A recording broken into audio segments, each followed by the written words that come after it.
Hello, Bio 2870 students. Dr. Crozier here with a tutorial video on how to take a MyLab and Mastering quiz. Simply sign into Canvas and go to the dashboard where you can select the link for our course. In our course, in your menu on the left, select MyLab and Mastering. Then open MyLab and Mastering. Notice that when I open MyLab and Mastering, I see the Instructor Course Home. You will not have all of these cards and columns in your course home for MyLab and Mastering. Nevertheless, I can still show you the steps for taking a MyLab and Mastering quiz from this view.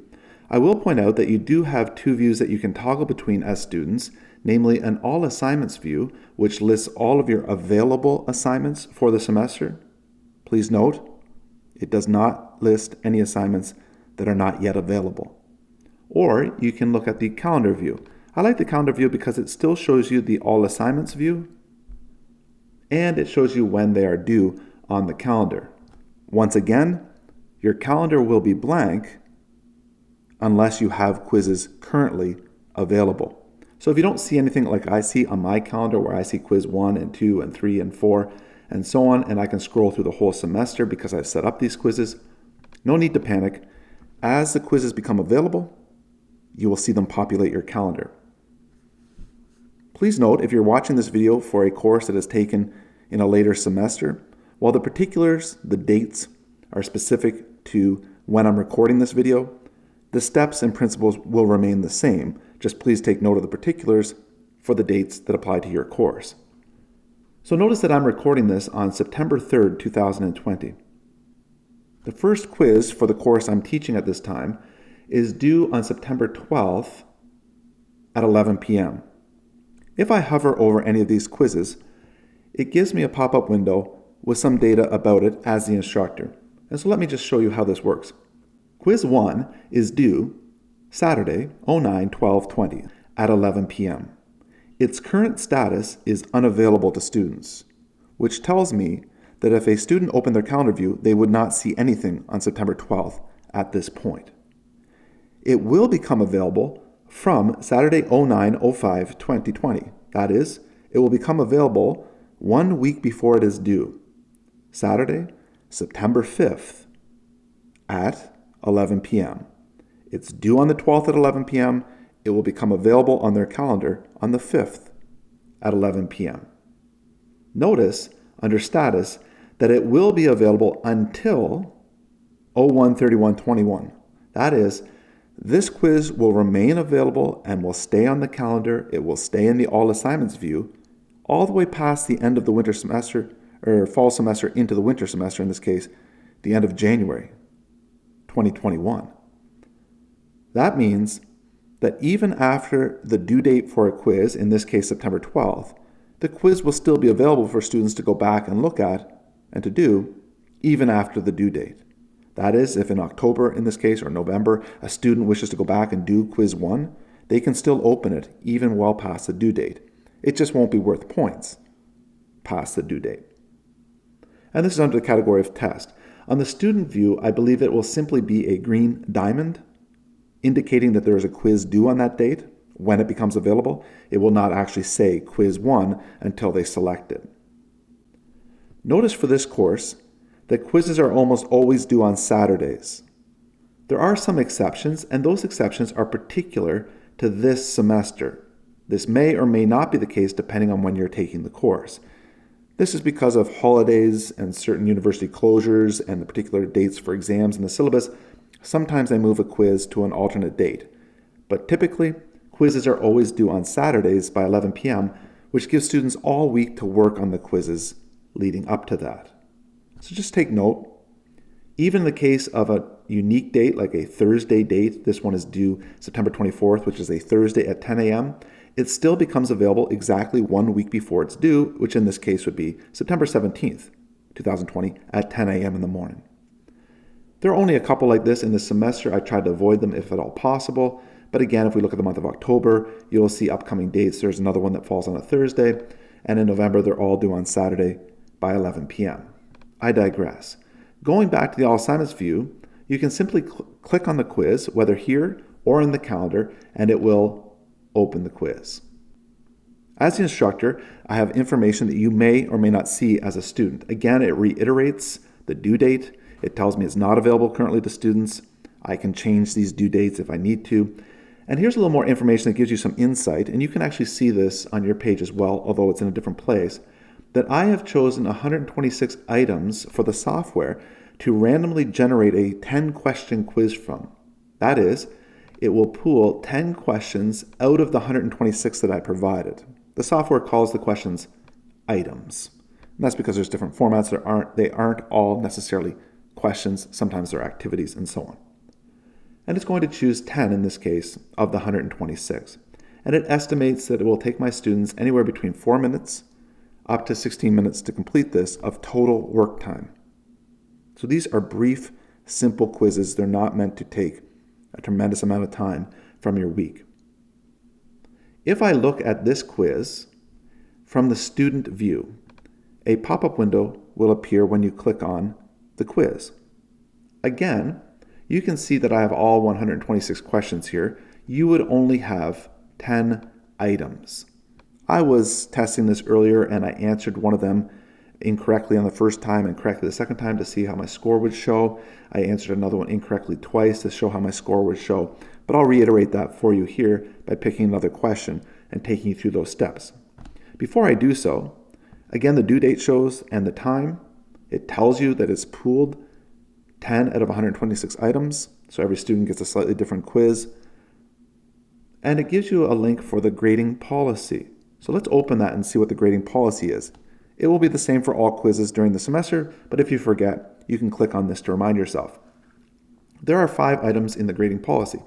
1, how many tries or attempts do students get per question? I've set the number of tries per question to 2. That is, you can answer the question once and get it correct, you get 1 out of 1. But some credit is lost for each incorrect answer. If you are incorrect the first time and take a second attempt, and you get it right on the second attempt, you'll get 0.75 out of 1. So you lose 0.25 credit for answering incorrectly the first time. If you answer the question incorrectly twice, you will have 0 attempts remaining and your score will be 0.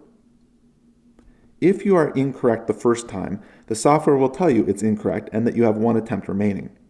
If you are incorrect the second time, it will tell you that there are 0 attempts remaining and that the answer is withheld by your instructor. It is not that I'm actually withholding it, I just withhold the answers until after the due date. After the due date, you can come back and look at the quiz and you can see all the answers, what you answered and what was correct and what was incorrect, when you answered it, and all that information. I am allowing the software to provide hints with questions if they're available. Some questions, the publishers have put a hint with it. Hints can help you correctly answer the main part question, avoiding credit loss for wrong answer attempts. Hints can affect your score. How so? Well, I don't deduct any points if you use the hint. As it says here, gain credit when you answer a hint question correctly. All that means is that even if you use the hint and answer the question correctly, you will still get the full credit. You are not penalized for using the hint. So feel free to click on any hints that you see if they're available. The 4th item, lose all credit for a question if you run out of answer attempts or request the answer. That's correct. If you're answered the question incorrectly twice, you get 0. You lose all credit. Late assignments. Receive partial credit, 25% reduction per day late. Let's just jump back to the calendar for a moment to explain that. Let's use quiz 1 as an example. If quiz 1 is due on Saturday, September 12th, it will become available on Saturday, September 5th. You can open the quiz on the 5th, or the 6th, or the 7th, or the 8th. You can open and close it as many times as you wish. You can open it, you can select each question, you can close the question without answering. It does not use any of your attempts. You're not penalized for opening a question. You can open it, read it, go look up the answer, come back and answer it if you wish. But if you do not answer a question or the quiz by the 12th at 11 p.m., and you wake up on the 13th and you say, oh, I forgot to do the quiz, you can simply go and click on quiz 1 and you can complete the quiz. You will be penalized 25% for being 1 day late. If you forget on the 13th and you do that on the 14th, you'll be penalized another 25%, so 50% total. If you forget on the 14th and you do it on the 15th, then you'll be penalized another 25%.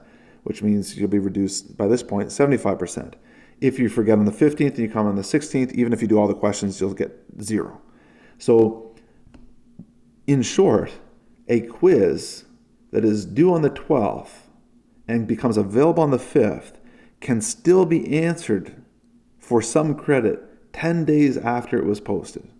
So there's no reason to not get at least some partial credit for these if you forget. I also want to clarify, if you do 8 or 9 of the questions before the due date and you forget to answer, say, the last question, let's assume you have 9 out of 10 and you just forgot to answer the 10th question, and you can do them in any order you wish. And you wake up on the 13th and you realize you did not do the 10th question. You can open it and do the 10th question. You're only penalized 25% for that question. So if you got that question right, 1 out of 1, you would lose 0.25 out of 1 on that question. So overall, you would still end up with 9.75 out of 10. You wouldn't be deduced 25% on the entire assignment.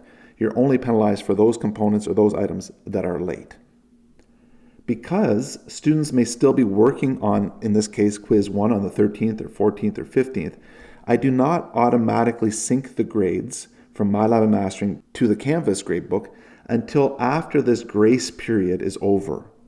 So every week on Thursday, I sync the grades from MyLab and Mastering over to Canvas manually. So if you open your Canvas grades and you don't see your grade for quiz 1 on the 13th, that's okay. I haven't synced them yet.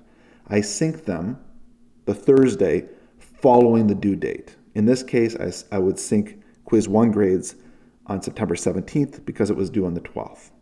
And that way I know that everyone who's completed it and at least gotten some partial credit, their grade will transfer over to Canvas. Anyone who completes this quiz on the 16th, 17th, 18th, and later, they're not getting any credit anyway, so it doesn't matter that it shows as 0 on Canvas. Back to quiz 1. Let's look at another question.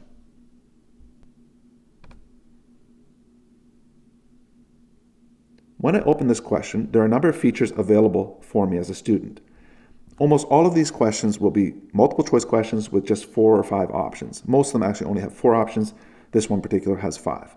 Sometimes they ask you to watch a short video and then answer a question. That will be very rare. Most will be in this format. Collections of specialized cells and cell products that perform a specific function are, let us say that I answer this incorrectly and I submit my answer. Now I don't have to submit an answer just because I open the question. I could actually go to the next question before answering. I could close the question and come back to it later. But if I pick an answer and submit it and I'm incorrect, it will tell me that I'm incorrect. It will tell me to try again because I have 1 attempt remaining. Now I may at this time want to stop and open my textbook and look for some help before answering again. And there are links here for you. Notice over here there's a textbook image review. If you click on this, it will tell you the section of the textbook that this question comes from and even provide a link to the e-text. Or you can search in the e-text for keywords, for example, cellular strata, to see if that comes up in the e-text. So you're allowed to jump out here and open the textbook and look at it while you do these. This is not Respondus Lockdown Browser.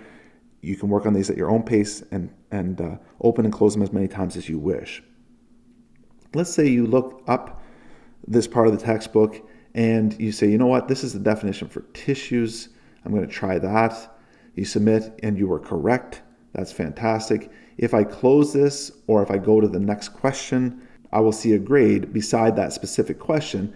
In this case, I got it wrong on the first attempt, so I lost 0.25. I got it right on the second attempt, so I have 75% on that question, or 0.75 out of 1 point. And that question is complete. Let me choose another question. The study of tissues is called, and let's say that I chose pathology, more the study of diseases. Incorrect, I have 1 attempt remaining. Oh, this is actually systemic physiology, and submit. Notice it says all attempts used, correct answer withheld by instructor. This simply means that you can't see the correct answer until after the due date. But after the due date, you'll be able to come back to this question and all of your questions to see what you answered, how many attempts you took, what your attempts were, and what the correct answer was. So you don't need to contact me. Again, to be very clear, your all assignments view and your calendar view will show nothing but already available quizzes. Currently, because this is September 3rd, my students would not see quiz 1 until September 5th at 11 p.m. or later, so basically September 6th and onward. As assignments become available, they will then populate the All Assignments view, and they will remain on the calendar even after they are due. I hope this has been helpful for you and given you a clear picture on what the MyLab and Mastering Quizzes are and how you take them. If you have any questions, feel free to email me. And be sure to look for other how-to instructional videos from Dr. Crozier. Many of these are linked in your study plans or on the homepage in Canvas.